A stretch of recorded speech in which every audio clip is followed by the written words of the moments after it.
Estatuto da Criança e do Adolescente, mais conhecido como ECA, é uma lei federal promulgada em 13 de julho de 1990 que trata sobre os direitos e deveres das crianças e adolescentes.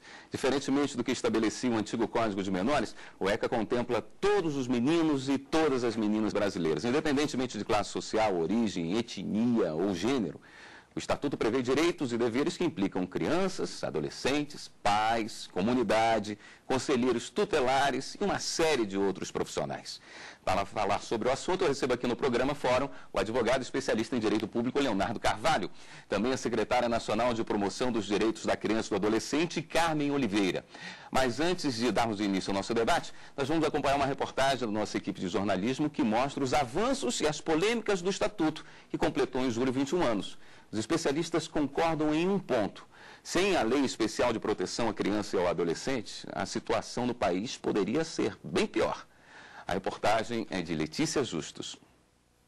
Dizem que elas são o futuro do país, mas para garantir dias melhores, as crianças precisam de proteção e de uma infância tranquila.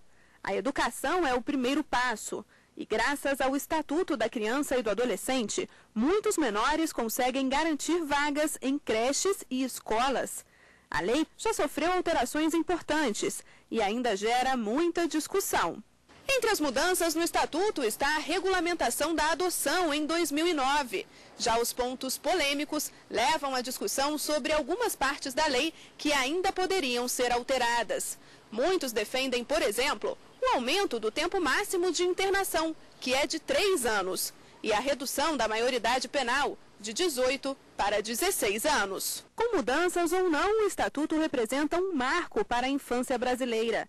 E a lei veio para garantir uma regra constitucional que diz que é dever do Estado, da família e da sociedade assegurar a crianças e adolescentes o direito à vida, à saúde, à educação, ao lazer e à dignidade.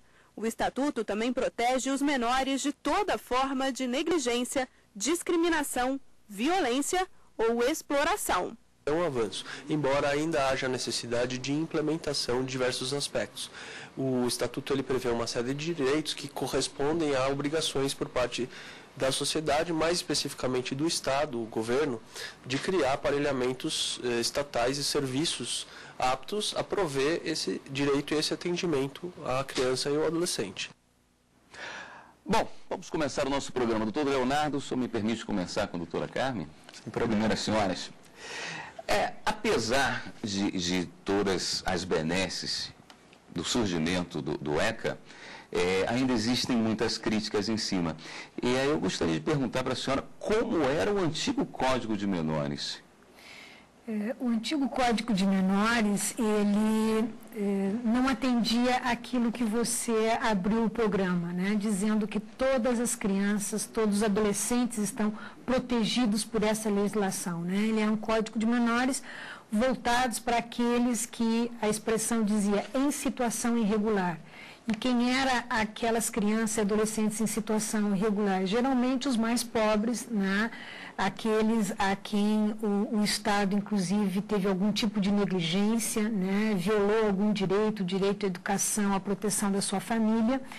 E eles eram colocados em instituições, muitas vezes até com misturas de situações, né? Desde aquele que teve uma violência doméstica até aquele que praticou um ato infracional.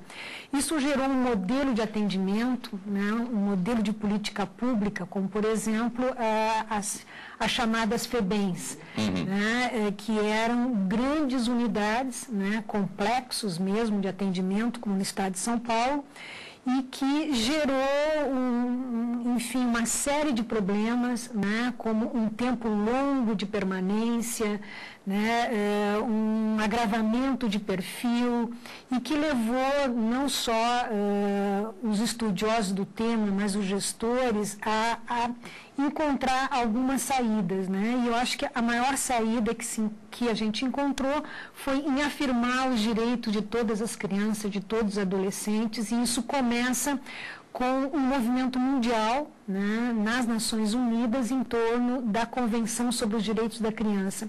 E o Brasil, casualmente, se antecipou muito a esse processo. Né? Nós estávamos num processo de reabertura democrática, né, discutindo a nova Constituição, e, paralelamente a isto, a discussão que havia no âmbito das Nações Unidas, o Estatuto da Criança ele foi gestado, né, nesse panorama da redemocratização brasileira. A senhora que presidiu a FEBEM Gaúcha, existem muito de FEBEM ainda hoje dentro dos abrigos? Essa cultura ainda permanece?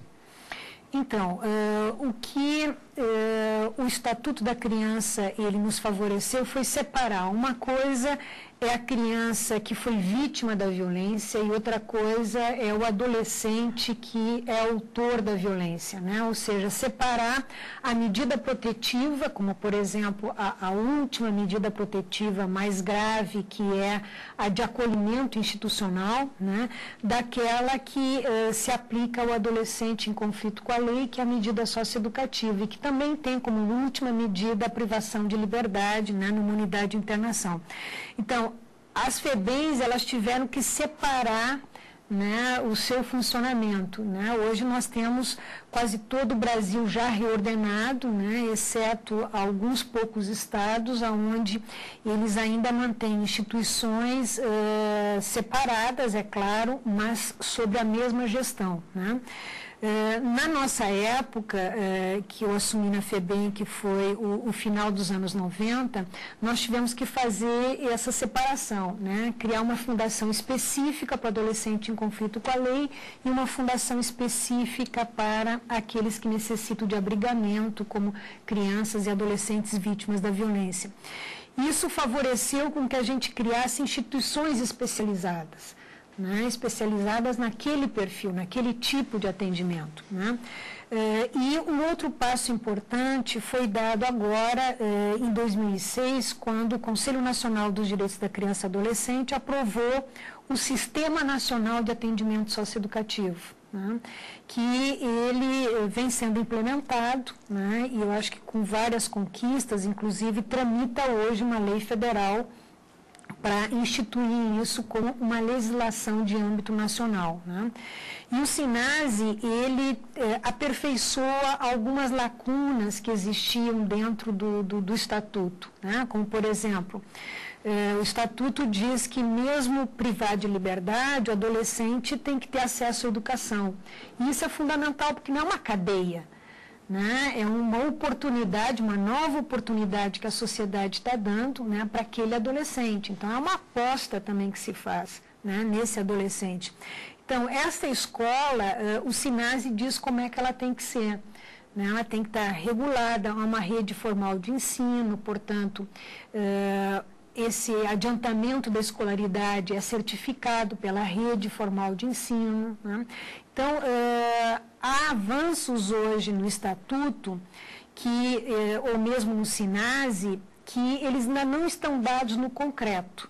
Né? Nós temos hoje algumas unidades de privação no Brasil que são verdadeiras masmorras, né? Alvos, inclusive, de denúncias na Corte Interamericana. O país, infelizmente, responde em 2 estados, aqui no Distrito Federal, né, com o CAGE, e uma unidade do Espírito Santo. Nós respondemos a isto diante da Corte Interamericana. É um processo de medida cautelar em curso.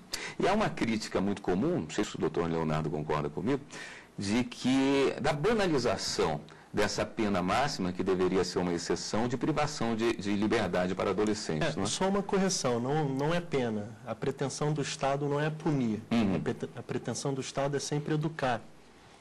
O caráter pedagógico, ele é secundário. Você quer educar, trazer educação para a criança. Tanto é que o nome da medida socioeducativa é internação e estabelecimento educacional. Verdade. Não é internação, é internação e estabelecimento educacional.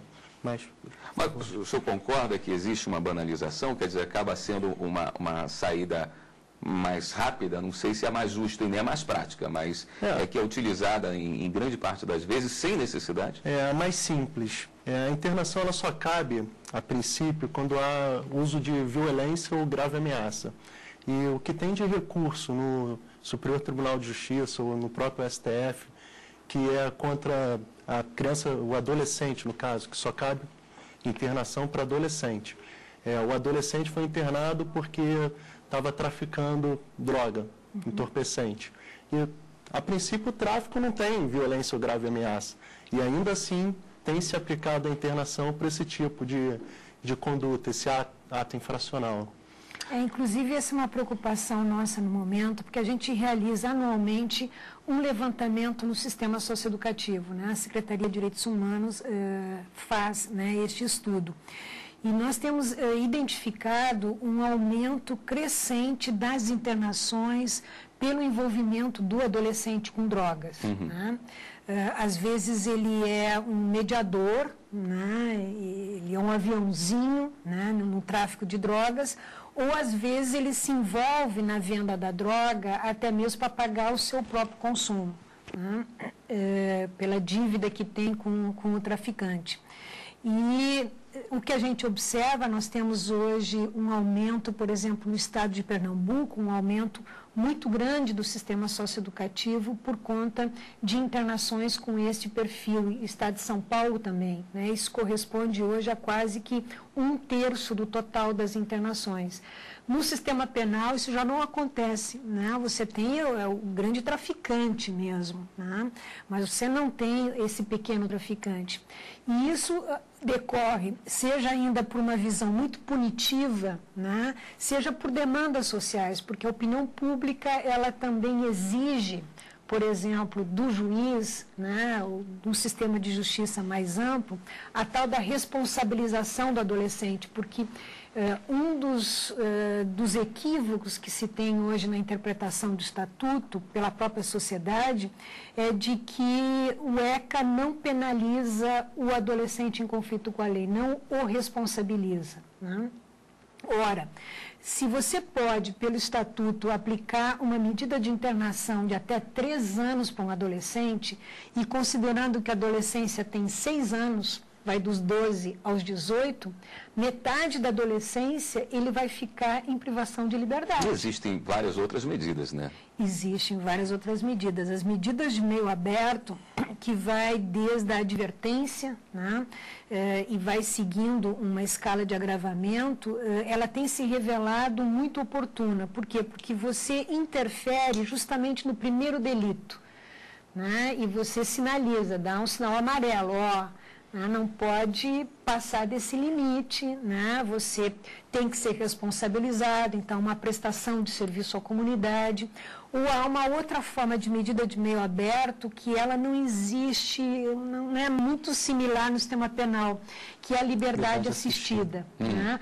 Onde é designado um orientador, né, que vai abrir algumas portas, né, como, por exemplo, a inclusão escolar, a profissionalização, o atendimento para dependência química, ou seja, né, acessar, restituir alguns direitos para que aquele adolescente encontre um outro projeto de vida. Você concorda também, Leonardo? 3 anos seria um número até alto para a privação de liberdade? É razoável, porque é feito um estudo a cada 6 meses para ver se esse adolescente ele vai sair ou não dessa medida.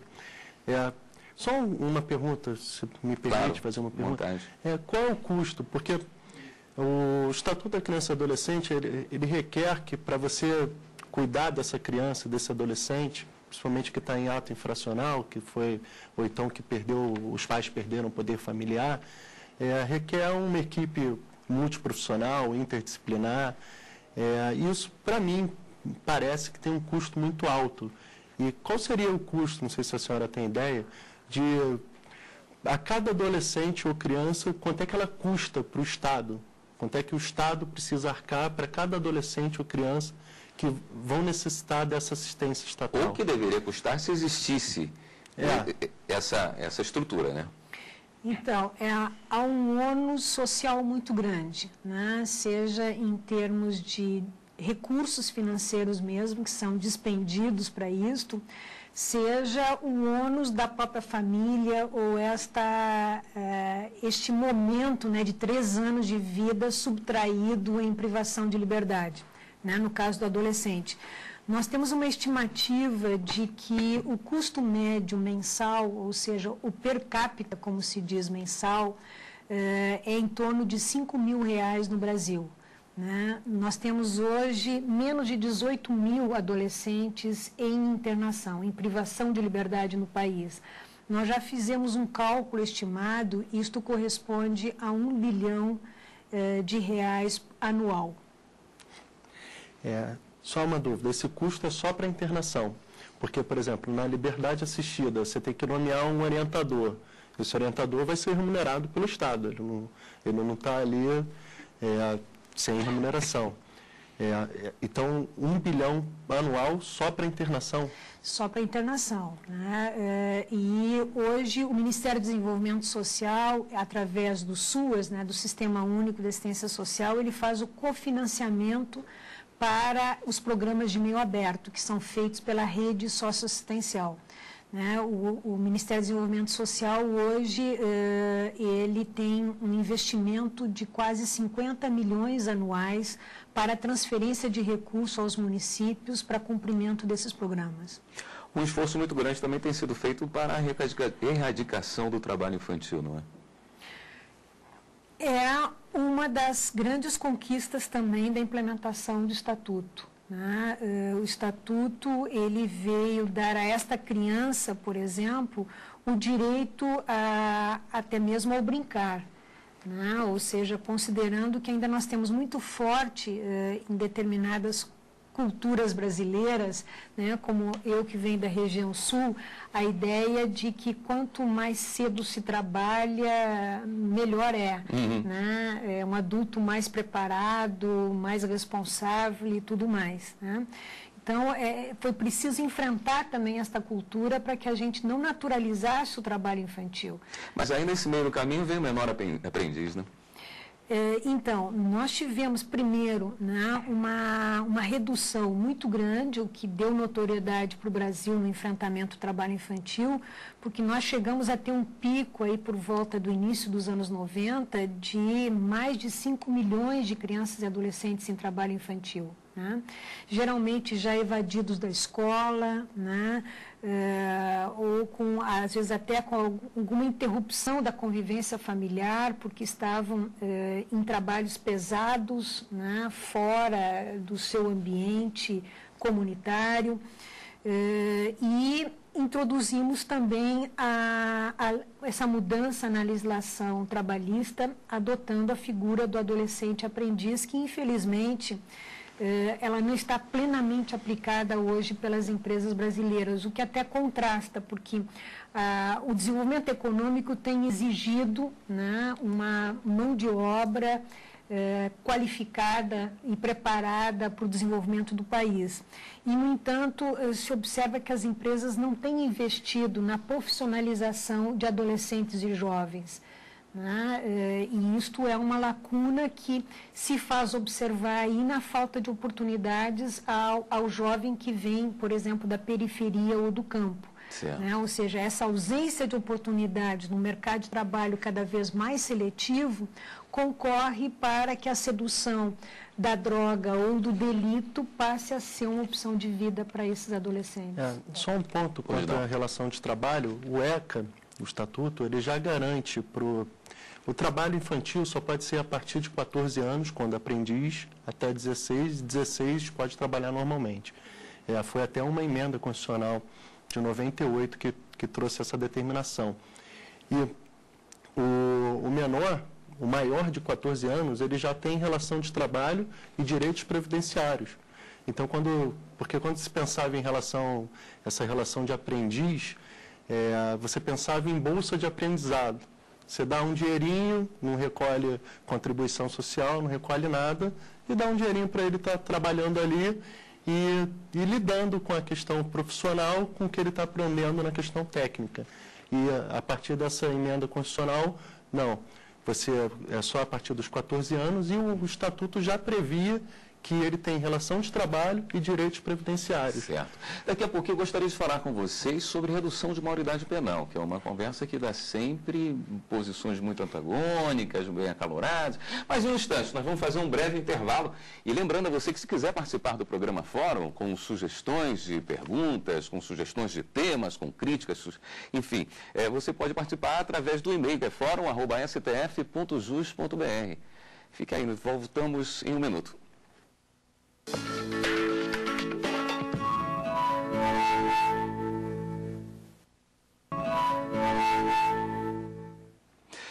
Recentemente eu vi uma reportagem tratando de meninas, garotas de São Paulo, que estavam fazendo arrastões na cidade e acabaram prendendo algumas. 9, 11 anos de idade. Quer dizer, o ECA estabelece que abaixo de 12 anos são crianças, né? E aí se acende novamente a discussão. Se nós temos crianças de 9 anos assaltando, deve-se tratar quem tem menos de 18 de uma maneira diferenciada ou caberia já uma redução da maioridade penal, por exemplo, para 16? Qual é a sua posição a respeito disso, Leonardo? Bom, eu acredito no ECA. O ECA é uma profissão de fé, né? Para quem acredita que a criança, realmente ela é um ser em desenvolvimento. A Constituição ela estabeleceu que a criança e o adolescente ela é uma pessoa em condição peculiar de desenvolvimento humano. E eu acho que é uma profissão de fé que eu tenho. Então, eu não acredito que a redução da minoridade penal vai resolver o problema de violência no Brasil. Não é a solução para mim. Por outro lado, a gente observa que as crianças de hoje são bem diferentes. Quer dizer, hoje eu digo assim, porque no meu tempo, quando eu tinha 14 anos, eu não fazia isso. Quando eu tinha 16, eu não podia chegar depois das 10 horas da noite em casa. Quer dizer, e essa evolução na área criminal também não aconteceu? Você citou um exemplo de crianças de 9 e 11 anos praticando arrastão em São Paulo. Essas crianças estavam... Onde é que elas moram? Onde é que estão os pais dela? Que tipo de educação eles dão? Você olhar para a criança só e achar que ela é uma delinquente, eu acho isso completamente errado. Você tem que olhar para a criança, buscar o que está acontecendo com ela, buscar a família dela, e o ECA, a todo tempo, ele preconiza isso. Você traz a criança, traz a família, traz equipe de profissionais gabaritados que possam trazer essa integração entre a criança e a família dela, inclusive você colocando em programas de assistência social, programa contra toxicoma. Então você vai lá e interfere na criança, não para torná-la um objeto que você vai jogar, internar e deixar a criança lá achando que ela vai melhorar com isso. Não, você pega, acolhe a criança e trabalha com ela e com a família dela. Em todo caso, se não for possível isso, você trabalha a criança, se não conseguir trabalhar a família dela, você reinsere ela em outra família, em alguma família substituta, porque o ECA também garante como direito fundamental da criança a convivência familiar. Uma outra crítica também muito comum, a doutora Carmen já deve ter escutado várias vezes, é que essa suposta proteção que se dá às crianças e adolescentes tornam-os bem atrativos ao crime. Quer dizer, cada vez mais crianças e adolescentes são utilizadas pelo crime, porque sabe-se que após 3 anos, na pior das hipóteses, voltarão às ruas. Pois é, esse é um argumento que até derruba o outro argumento, né? Ou seja, as mesmas pessoas que costumam defender a antecipação, né, da maioridade, ou seja, ao invés de 18, 16, 14, há alguns projetos de leis que tramitam que dizem 12 anos, né? São aquelas mesmas pessoas, né, que acabam tendo filhos, né, que estão na sua casa até os 30, 40 anos de idade, ou seja, sem estar independentes, né? Ou seja, você condena um segmento da população a ter a sua adolescência abreviada, enquanto as elites hoje estão, ao invés de encurtando a adolescência, expandindo ela cada vez mais. Então, nós temos hoje, eu diria assim, parafraseando o doutor Leonardo, não só uma profissão de fé, mas nós temos uma convicção científica, né, de que o agravamento da medida, né, seja por um aumento do tempo de internação ou a redução da maioridade penal, ela não reduz a violência. Né? Quer dizer, nós temos Estados Unidos que tem desde a pena de morte para adolescentes em conflito com a lei previsto, né? E os estados americanos onde isso foi implantado não reduziu a violência juvenil. Nós temos países que anteciparam, né, reduziram a maioridade penal e também não reduziram os índices de criminalidade na adolescência e juventude.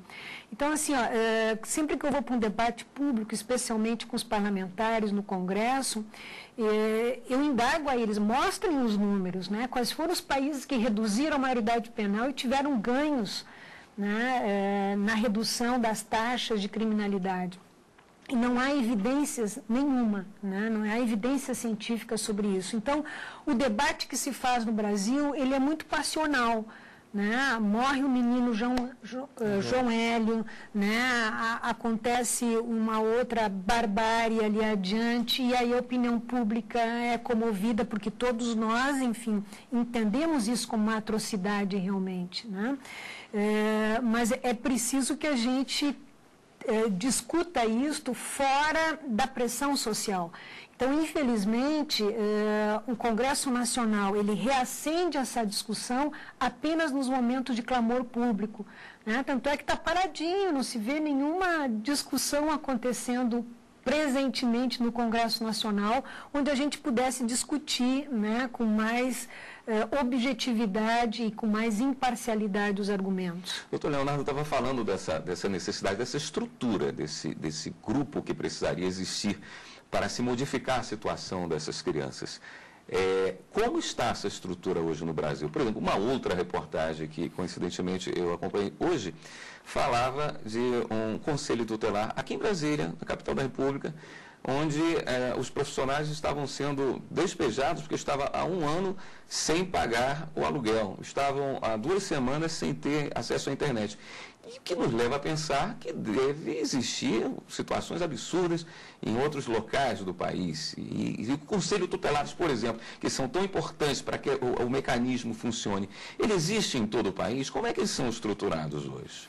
Bom, a última pesquisa dos municípios, que se chama MUNIC, né, uma pesquisa desenvolvida pelo IBGE, foi concluída em 2009, ela apontou um dado bastante promissor. Né? 98% dos municípios hoje já têm conselho tutelar implantado. Considerando que essa estrutura inexistia, né, até o Estatuto da Criança e do Adolescente, porque a gente tinha ali, junto com o juiz, um comissário de menores, que era geralmente um voluntário da comunidade, né, que exercia esse tipo de funções. O Estatuto, em primeiro lugar, ele desjudicializou, é um palavrão, né, essa expressão, mas ele disse que esta figura ela não está vinculada ao judiciário, né, tampouco ao executivo. Né? Por isso uma certa autonomia tanto do executivo quanto do judiciário. O Conselho Tutelar, ele representa a sociedade, inclusive por meio de votação, eles exercem mandato de 3 anos, e a escolha é feita por votação de quem vai participar desse conselho. São 5 membros, eles são necessariamente municipais, não são estaduais, não são federais, tem que ser municipais, e como a doutora Carmen falou, eles não praticam atos judiciais, nenhum ato judicial. Tanto é que eles não participam quando você vai retirar a guarda, a criança está na guarda de alguém, ele não participa disso. Vai destituir a tutela de alguém, ele não participa. Vai aplicar uma medida socioeducativa. Medidas socioeducativas, ele não participa. Agora, sim, há lacunas no Estatuto sobre esta instância Conselho Tutelar. Né? Por exemplo, coloca lá que eles vão ter uma remuneração eventual. Né? Então, assim, isso vai desde um conselho tutelar, que ali o conselheiro é um voluntário, né? Até um outro que ganha aí 5 mil, 4 mil reais. Né?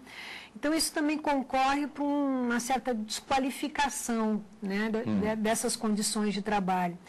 A outra lacuna que a gente identifica é que isso ficou de responsabilidade municipal.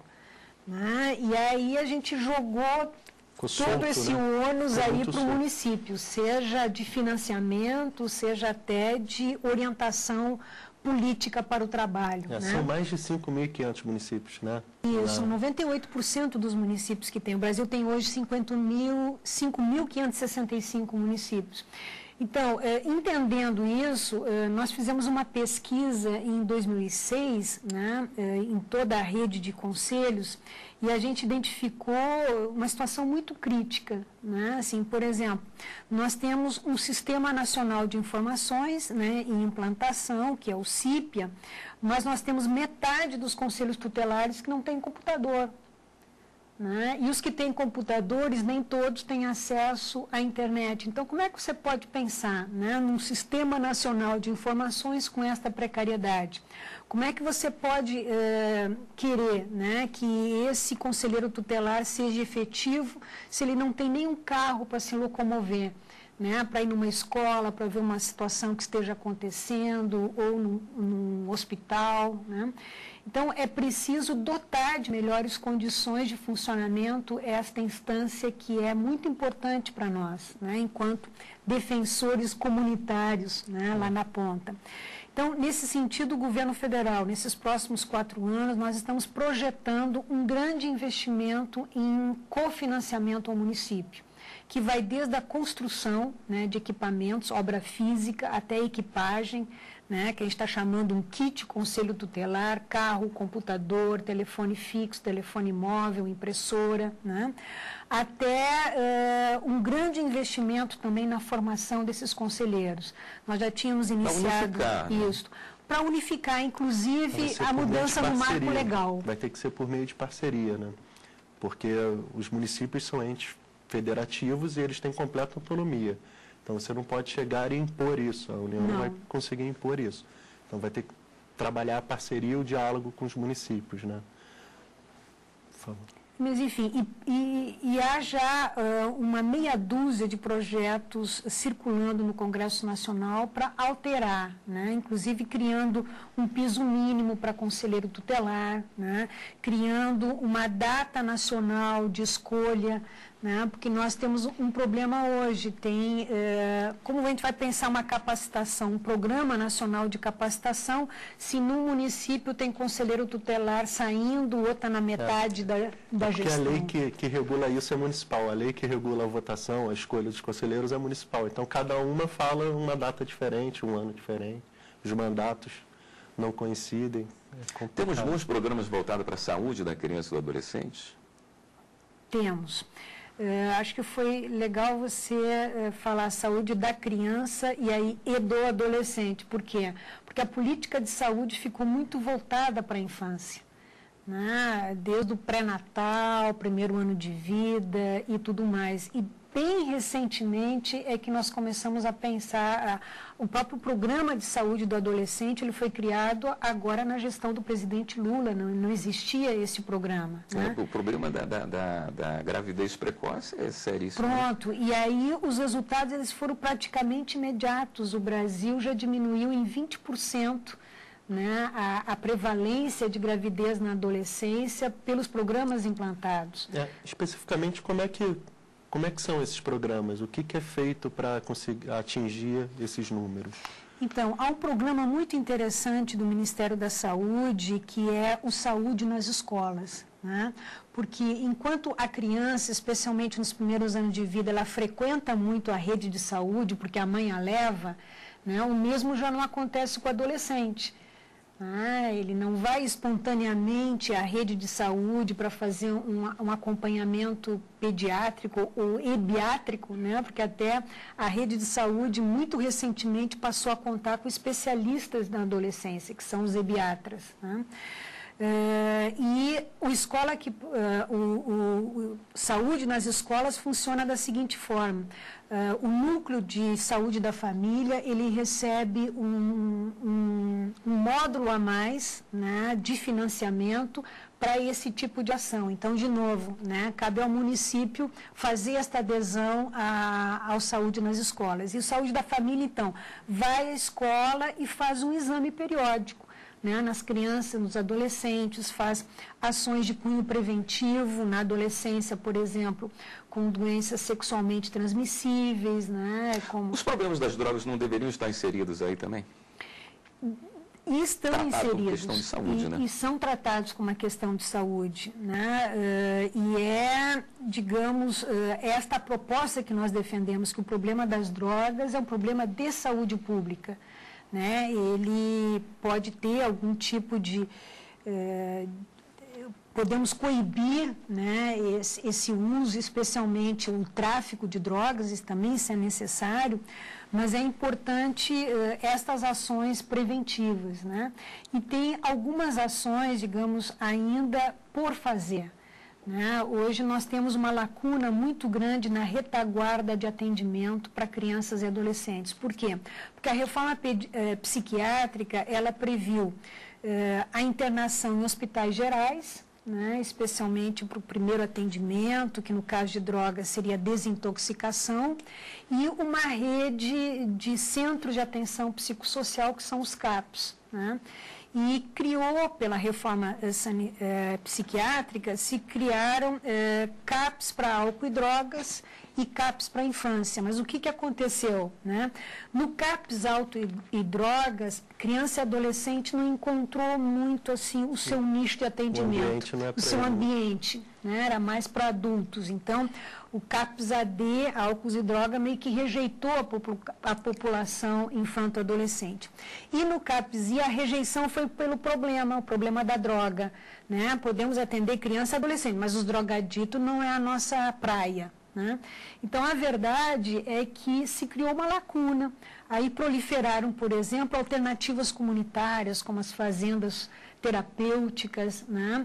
Muitas delas assim com muita fragilidade no seu funcionamento, e nesse momento, né, agora nesses primeiros meses de governo, nós temos um grupo de trabalho interministerial, saúde, educação, assistência social, direitos humanos, Ministério da Justiça, discutindo justamente as alternativas para crianças e adolescentes com o uso do crack, né? O crack agora e está na Rio de moda. Janeiro tem muito a contar sobre isso. Lá no Rio de Janeiro, nosso prefeito Eduardo Paes, agora ele está fazendo o recolhimento de todas as crianças que se encontrem na Cracolândia e leva para a delegacia de polícia, por incrível que pareça, a delegacia de polícia especializada. Lá se faz um sarqueamento para ver quem está com mandado de busca e apreensão.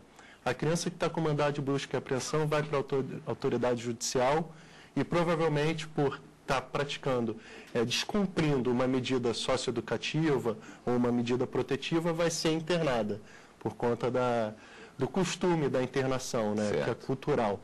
E as crianças que não estão com mandado de busca e apreensão são tidas como usuárias de crack e são levadas para o acolhimento institucional para ser feita a desintoxicação. Quer dizer, todo aquele trabalho de profissionais abraçando a criança que você gostaria de ver vai por água abaixo, né? Isso. Nós vamos fazer um rápido intervalo, voltamos daqui a pouco com o programa Fórum, onde eu gostaria de trazer um outro tema também muito delicado para a conversa, que seria a pedofilia. Um problema não brasileiro, um problema mundial, mas vamos tratar a nível de Brasil aqui em instantes no programa Fórum. Lembrando a você que o nosso e-mail fórum@stf.jus.br.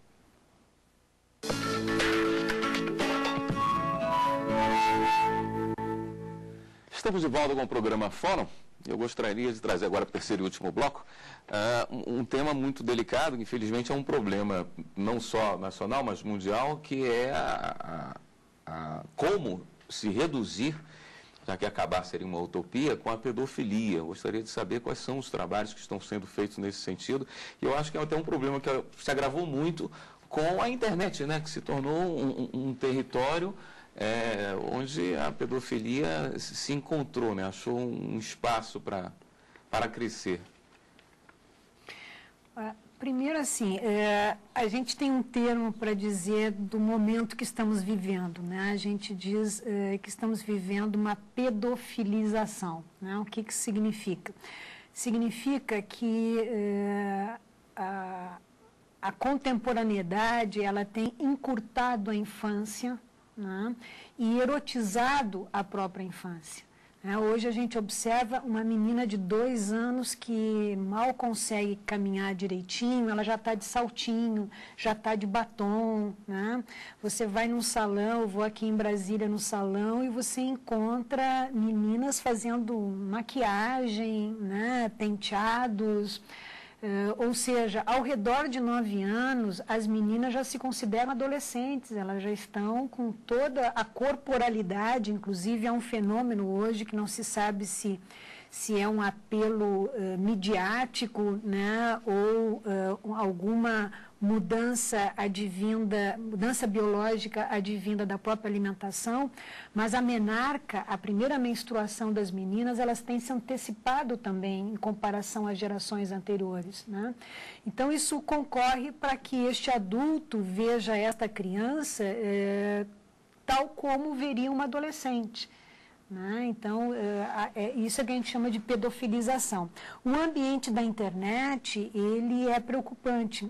Em primeiro lugar, porque crianças e adolescentes, as novas gerações, têm preferência por esta forma de comunicação, né? Isso fez muito sentido. Nós temos hoje uma geração digital, né? Eu conheço uma bebê que não completou ainda nem 2 anos de idade, e ela se comunica pelo Skype com os familiares que estão em outro estado aqui do Brasil, né? E isso, para a minha geração, é impensável. Né? Eu acho que esse é um ponto também para a criança se ver como adulto. Antigamente, a criança não participava da conversa familiar. O local de criança era no pátio, lá no jardim, no quintal, brincando. Aqui é a conversa de adulto. E isso foi mudando com o passar dos tempos, e a criança ela começou a poder participar de uma conversa familiar com adultos. Isso faz com que ela se veja como uma adulta. Ela passa a se ver como alguém maior, com alguém que pode emitir opinião e não alguém que fica só brincando. Talvez muito por isso a criança hoje, ou uma adolescente, já se porte como adulto, e se ela pode falar como adulto, por que não se vestir? Por que não se maquiar como adulta? No outro ponto, tem o pedófilo que acredita na impunidade e no anonimato na internet. O governo federal está trabalhando em 2 iniciativas que seguem, digamos assim, um pouco o movimento mundial, né? Assim, que Europa, Estados Unidos vem trabalhando. Primeiro, o rastreamento na internet, né? Ele é feito hoje pelo governo federal, no âmbito da Polícia Federal, né? Alinhada com a Interpol, né? Que tem um segmento especializado no combate aos crimes cibernéticos, e em especial ao núcleo da Polícia Federal, que trabalha com crimes, né, na internet com violação de direito de criança e adolescente, que são os nossos parceiros, e eles fazem, uma vez recebida a denúncia, né, ou mesmo o rastreamento, eles derrubam a página, né?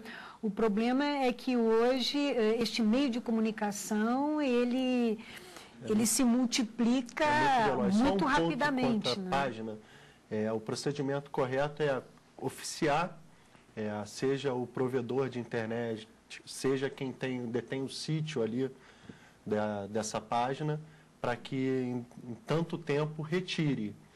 E caso não seja feito nada, aí você passa a responsabilizar os diretores do provedor e do sítio. Aí você traz a responsabilidade penal dessas pessoas que, de alguma forma, podem ajudar a combater a pedofilia. Isso já é uma legislação brasileira decorrente da adolescente. Já está no estatuto, foi decorrente da CPI da pedofilia. A exploração sexual de crianças e adolescentes, houve alguma mudança no tratamento quanto a esse ponto? Nos últimos anos? Eu acho que houve, né? Pelo menos a gente teve, assim, o presidente Lula, ele é um marco para nós, porque a história nos conta que na primeira reunião ministerial que houve, ele pediu prioridade de todos os ministros para o enfrentamento da exploração sexual. Então, um ato inédito, primeiro, de dizer, nós vamos tirar isso da invisibilidade ou da banalização, né? E o entendimento de que isso não poderia ser feito só por uma área de governo. Então, hoje nós temos ações, né, de enfrentamento à exploração sexual no Ministério do Turismo, né, nas polícias, Polícia Rodoviária Federal, né, Polícia Federal, no MEC, na saúde, enfim, né, nós temos hoje mais de 10 órgãos do governo federal que trabalham nisso. Mas nós temos aprendido muitas coisas referente a isto, né? Primeiro, de que a comunidade, ela também passou a se indignar. Então, nós temos recebido um número cada vez mais crescente de denúncias. Através de telefone? Do Disque 100, né? Pelo canal de denúncias que é gratuito e hoje opera em 24 horas. Esse né? canal é específico para exploração sexual? Não, ele iniciou específicos para exploração sexual e aí migrou para ser de todas as denúncias contra a criança e adolescente, né, de violação dos seus direitos, e hoje ele tem um módulo para criança e adolescente, mas ele tem um módulo para idosos, né, para pessoas com deficiência. O Disque Direitos Humanos, ele cresceu, mas ele continua com o mesmo número. Você disca 100, né, e você pode fazer a denúncia contra a violação de direitos de criança e adolescente. Então, essa indignação, ela foi importante, né? E nós descobrimos também nesse percurso que o explorador sexual não era necessariamente o turista estrangeiro, né? Porque essa também fazia parte do nosso imaginário de achar que o grande inimigo, né, era o turista que vinha de fora. Uma pesquisa que foi desenvolvida em Fortaleza nos alertou para o fato de que, em 2/3 dos casos, o agressor era local. Né? Eram redes locais, era o pipoqueiro da esquina que fazia o agenciamento das meninas do colégio, enfim. Mas apesar de cair esse mito, existe algum trabalho feito diretamente para se desestimular o turismo sexual de estrangeiros, de alemães, italianos para o Brasil? Muitos. Nós temos hoje, desde ações que são feitas, por exemplo, nos próprios aeroportos, né? Nós temos situações de voos charters que não chegaram a sair, o passageiro não saiu da pista porque o avião teve que retornar, porque se concluiu, né, de que era um voo charter, ou seja, todo ele já agendado com uma programação que envolvia o turismo, chamado turismo sexual, né? Nós temos ações de rede hoteleira que tem compromissos no sentido de fazer cumprir o ECA, né, de que uma criança e um adolescente não pode chegar desacompanhado. O adolescente, a criança e o adolescente, ele não pode estar desacompanhado só na companhia dos pais ou com autorização deles. E acredito que isso não deva ser cumprido em todo o Brasil, não deva ser cumprido. Inclusive, é interessante que algumas redes hoteleiras que assinaram esse código de conduta conosco, elas, claro, elas sabem que estão fazendo o certo, mas elas também têm um certo prejuízo, porque aquele hotel que barra essa possibilidade, né, este turista, né, ele vai no hotel do lado. Né? Deve ser um motel de estrada, que aí para na estrada. Não, hotel de estrada. Nós temos hotéis em cidades turísticas no Brasil, grandes centros, que favorecem isso. Infelizmente, isso é um problema antigo, né? Agora, uma questão nova que eu estava vendo seria o tratar das crianças que passaram por desastres naturais. Me parece uma coisa recente, um olhar recente, não é? Infelizmente, é um olhar recente para um tema que entra na agenda, né, nesses últimos anos e parece que não vai sair tão cedo, né, que são os riscos ambientais, né, que estamos sujeitos, seja por enchentes, deslizamentos de terra, vulcões. Né. Hoje você tem um vulcão num país vizinho, né, que traz cinzas, né, e impossibilita os voos e outros fenômenos. E nós tivemos uma experiência muito dramática na região serrana, né, que foi o maior desastre natural que o Brasil já teve, com quase 900 mortos. E isso suscitou uma experiência piloto, né, com as 3 prefeituras mais atingidas, Nova Friburgo, Petrópolis e Teresópolis, no sentido de pensar um protocolo de trabalho para proteger especialmente crianças e adolescentes, né? porque a gente observou, por exemplo, que aqueles grandes abrigos, aquelas crianças estavam misturadas. Qual o principal problema? As crianças ficaram órfãs? Não, inicialmente a denúncia foi esta, né? Inclusive foi o que nos motivou, enquanto Secretaria de Direitos Humanos, a ir até lá, né? A ministra esteve até lá, a ministra Rosário. Mas não foi isso que nós identificamos. Identificamos assim, não se sabiam quem eram as crianças, quantas crianças, de onde elas eram, né? Estavam misturadas, né? não tinha registro de entrada, né? Se não tinha de entrada, não tinha também de saída, né? Qualquer um poderia, né, chegar lá e dizer, este é meu filho, né, e levar. Então, diante disso, nós fizemos um acordo, né, com os operadores locais, juiz, promotor, conselheiro tutelar e outros, de um protocolo de trabalho, né, de como esse abrigo deveria de fazer essa proteção. E isso nos motivou, né, e chegou até a presidência da República, e a presidenta Dilma instituiu um grupo de trabalho interministerial para fazer esse protocolo. O Unicef esteve conosco nesse processo e, até onde o Unicef nos informa, nenhum país tem um protocolo desse tipo. Então, nós temos esse trabalho hoje já concluído, né, o protocolo está dependendo apenas de um decreto presidencial para ele começar, né, a valer como uma referência de trabalho para a defesa civil nos municípios, né? E isso vai fazer com que a gente tenha uma ação de treinamento, né, de capacitação das equipes de defesa civil para cumprimento desse protocolo. Certo. Deixa eu gerar uma dúvida aqui da maioria dos pais. Leonardo, palmada está valendo? Pode? Beliscãozinho, puxão de orelha? Palmada está valendo. Por uma previsão no Código Civil, o pai só perde o poder, o pai ou a mãe só perdem o poder familiar se houver um castigo imoderado. E sabe-se lá o que é isso, né? Mas por uma interpretação a contrário senso, uma correção que você faça a uma criança ou adolescente com uma palmada, está valendo até que, eventualmente, a jurisprudência entenda o contrário. Isso veio coibir um pouco a violência à criança? Adolescente? Sim, porque imoderado, eu acredito que dê para, no caso concreto, porque isso é casual. Você tem que pegar o caso, o que aconteceu, que tipo de castigo essa criança sofreu. E aí você vai ver se foi imoderado ou não. E no caso a caso, eu não vejo dificuldade nisso.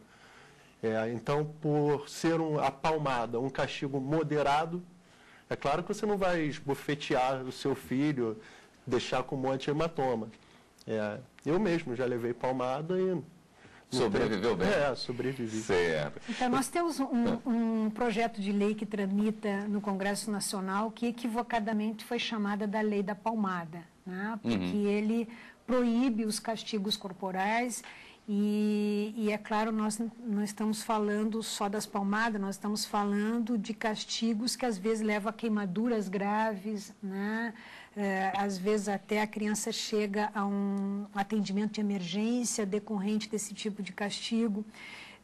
E é importante a gente dizer que mesmo a palmada, ela dói, né? Ela dói fisicamente, ela dói psicologicamente, e você sinaliza com aquela palmada de que bater pode, né? E se bater pode, se pai pode bater em filho, o filho pode bater no coleguinha na escola, né? E depois, mais tarde, pode bater num acidente de trânsito, num conflito lá com alguém que está olhando para sua namorada, ou seja, você legitima a violência, né? Então, quando a gente diz não para a palmada, inclusive para a palmada, é nesse sentido de você educar para resolver os conflitos de uma outra forma. Mas a ideia é criminalizar a palmada? Não é criminalizar, porque o projeto de lei, ele não cria, né, penalidades aos pais. Sanção. Não, ele obriga o Estado a ter campanhas educativas, né, como, por exemplo, trabalhar a escola de pais,